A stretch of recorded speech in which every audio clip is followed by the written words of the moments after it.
I did not say that. I filed it instead. The way I filed everything 3 centuries of fleet doctrine had taught me to reduce to a number before it could reduce me. I was holding formation against a Threll void serpent, a bioluminescent predator capable of consuming small vessels whole, native to the deep dark between systems. The kind of threat that had ended 14 crews across Karsus Belt shipping lanes before my fleet developed the countermeasures I had personally refined. When the reassignment order came through, I was Fleet Marshal Thren Voskeridan, 311 years in compact service, and in that time I had commanded engagements against 7 catalogued apex predator species, seared my formation through 2 hostile boarding actions, and never once, by my own written record, logged an entry under the heading Fear. My fleet did not fear. We calculated risk, we executed countermeasure, we survived or we did not. And the word itself had fallen out of operational use in Threll military vocabulary generations before my birth. I did not carry a visible wound from any of it, the way Deathworlder cultures wore their cost in scar tissue. I carried mine differently, a decommissioned tactical implant behind my left ocular cluster, dead since the Void Serpent engagement that took 11 of my crew and left me the only survivor of my original command class. I kept it inert rather than removed. It was not sentiment, it was a permanent readout of 0, worn where I would see it every time I closed my eyes to rest, a reminder that even a fear-proof fleet marshal had once, briefly, run numbers that came back wrong. Fleet Command Liaison Issa found me mid-engagement. New survey priority, designation, human. Homeworld flagged for reclassification review by Outer Perimeter Observation Drones. 3 tier? Unassigned. The drones logged behavioral data outside current compact threat models and declined to auto-classify. In 311 years, I had never seen a survey drone decline to classify anything. Drones classified everything? That was their function, their entire design purpose, stripped of hesitation. I logged the anomaly and diverted my fleet's smallest observation vessel toward the assignment. Expecting resolution within a standard cycle, I brought 2 officers. Carrick, my tactical analyst, who trusted probability models the way I once trusted my own instincts before the Void Serpent taught me instincts could be wrong. And Issa herself, junior in field command but sharp enough that I had begun, against protocol, valuing her disagreements more than her confirmations. The human world's provisional file described a moderate gravity, breathable atmosphere world with no apex predator species rated above minor regional hazard. By every metric my fleet used to calculate threat exposure, it should have resolved as low priority within hours. I did not expect what the drones had actually flagged. We settled our vessel in cloaked low orbit above a coastal region, and I began the standard threat assessment sweep that should have concluded the matter immediately. It did not conclude. The first anomalous entry arrived on the second day, and like every entry that would follow, it announced itself as something almost too small to log. Local surveillance recorded a human female. Designation later confirmed as Alvaro Cruz. No, I correct the record? Designation Nurse Alvaro Cruz. Though my translation matrix would spend the following days uncertain whether Alvaro indicated gender in a manner our own biology did not track cleanly. An irrelevance I set aside. Engaged in emergency medical response during a structural fire at a residential care facility. Fire suppression systems had failed. The structure's east wing had become fully involved within 11 minutes. Crews had evacuated 4 patients through a rear exit before returning, unprompted, toward the burning wing for a 5th. An elderly resident our sensors confirmed was, per facility records, unrelated to crews by any kinship structure, employed at the facility for less than 4 months, and statistically unlikely, per fire spread modeling, to survive extraction given the structural collapse probability at that point. Crews went back anyway. Carrick ran the survival probability twice. The collapse odds at re-entry exceeded 70%. She had already completed 4 extractions. Continued evacuation should have terminated at that threshold under any risk management doctrine we've observed elsewhere in the Reach. It did not terminate. I am aware. I am saying I cannot model the decision to continue. I filed the entry as Risk the Thurin anomaly and continued the sweep, though something behind my dead ocular implant had already begun logging a question I did not yet have vocabulary for. The catalog grew, and it grew toward a pattern my 3 centuries of fleet doctrine had no tier to hold. I observed Cruz, days into the extended observation Carrick increasingly resented, working an overnight shift during which she personally administered care to 11 patients in a 6-hour interval, humming. Our matrix confirmed this was involuntary unconscious, off-key by any tonal standard her own species recognized, a habit that appeared, cross-referenced against facility audio logs spanning 4 months entirely unrelated to mood, occurring during both routine and acute crisis moments with identical frequency. She hums during a cardiac event, Carrick said, disturbed in a register I had not previously heard from him. The tonal irregularity suggests it isn't performance for patient comfort. It's involuntary. I cannot model what regulatory function it serves. I did not have an answer. I filed the question. The way I had begun filing everything that resisted resolution, I observed, in the same facility, an exchange between Cruz and a colleague during a medication error that could have resulted in patient harm had it gone uncorrected. Cruz identified the error, corrected it without escalation to formal disciplinary review, and privately told the colleague, translated, "Everybody's tired tonight, catch it next time, that's the job." No formal reprimand, no calculated cost extracted for the error. A grievance simply absorbed and set down, the same way I had begun to notice she absorbed exhaustion, fear and risk without apparent depletion of whatever resource should, by any model I trusted, have been finite. Yissa, watching beside me, asked the question I had begun to suspect she alone among us was equipped to ask. "Marshall, where does it go? The fear, the exhaustion. She doesn't discharge it anywhere we can measure. Where does it go?" "I do not know," I said. And it was the first time in 3 centuries I had said those words to a subordinate without a framework trailing immediately behind them. The pattern sharpened further when I observed her, off-duty, on a coastal recreation pier, in conversation with a stranger experiencing what our matrix flagged as acute psychological distress. A man standing at the pier's edge in a posture our behavioral models, cross-referenced against 17 other species, associated with severe risk of self-termination. Cruz did not summon authority. She did not retreat to safety. She sat down on the pier railing beside him, at a distance our proxemics data flagged as deliberately non-threatening, and talked for 41 minutes about nothing our matrix could identify as directly relevant to his crisis. Weather, an unremarkable anecdote about a difficult patient, a joke about the quality of pierside coffee, until his posture shifted incrementally away from the railing's edge. "That is not intervention," Carrick said, running the exchange a 3rd time. "There is no crisis protocol being executed.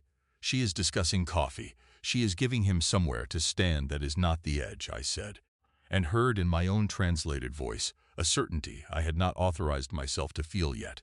The crisis, when it arrived through our own failure, the way it always does. Our vessel's cloaking field, strained by an extended low-orbit observation cycle, none of my 311 years of survey protocol had required, fractured during a routine repositioning above the coastal region on the 13th day. Carrick caught the fault 6 seconds before critical failure, insufficient time for controlled displacement. We came down in the shallows near the same coastal pier, cloak failing entirely on impact, our hull breaching seawater within moments. Issa unconscious from impact trauma, Carrick's primary sensor array crushed and useless, and myself pinned beneath a collapsed support strut with my lower carapace flooding faster than my own emergency seal could compensate. Fleet protocol was absolute. A vessel suffering catastrophic failure over an uncontacted world executes silent emergency extraction, or failing that, accepts total loss rather than permit direct contact that could compromise compact first contact doctrine. I gave the order for silent extraction. It failed.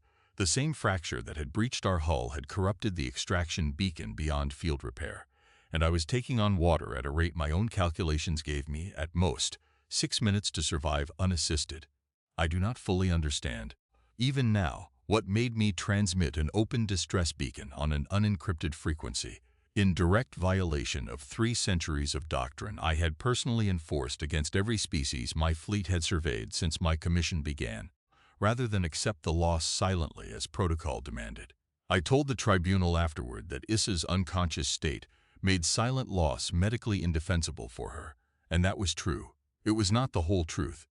The whole truth was that I had spent 13 days watching a woman, walk back into fire for a stranger who was statistically unlikely to survive the attempt, sit beside a man at the edge of his own crisis with nothing but time and coffee jokes, absorb exhaustion and fear with no discharge point I could measure, and some part of my 300-year-old fear-proof framework had concluded, without authorization, that if my crew was going to drown on an alien coastline, it should happen near the one human I had already catalogued as constitutionally unable to calculate a survival probability before acting on it.